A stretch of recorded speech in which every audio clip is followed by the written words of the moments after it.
The House could vote on a bill as soon as tomorrow that would officially change the name of the Gulf of Mexico to the Gulf of America. This legislation is a companion piece to the executive order that President Trump signed on his first day in office to officially change the name of that body of water.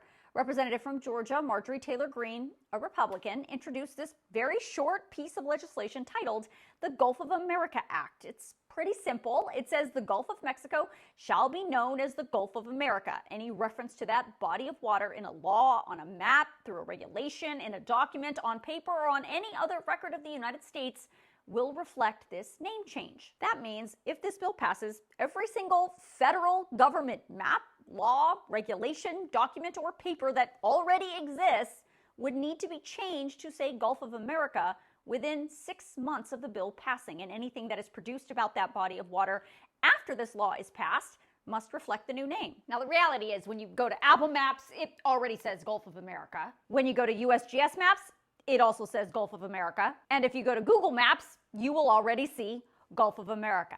But Google is very specific. In a notice, the company says the name you see on this entire body of water depends on where you're physically located. So if you're in the USA, you'll see Gulf of America. But if you go on Google Maps and you're physically in Mexico, you will see Gulf of Mexico. And if you're physically located in any other country in the world and you go on Google Maps, you will see Gulf of Mexico, and then right underneath it in parentheses, Gulf of America.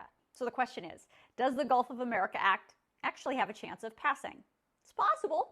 But there are a couple of Republicans in the House who are already suggesting this is sort of a no-go for them.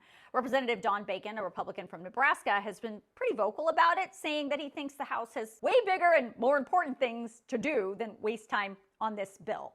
He has indicated he would vote no on it. Now, whether others will officially join him, we'll have to wait and see. Now, because of the math, if everyone is present and voting, the House Speaker can only afford to lose 3 Republicans. And we already know for sure that 1 is a no.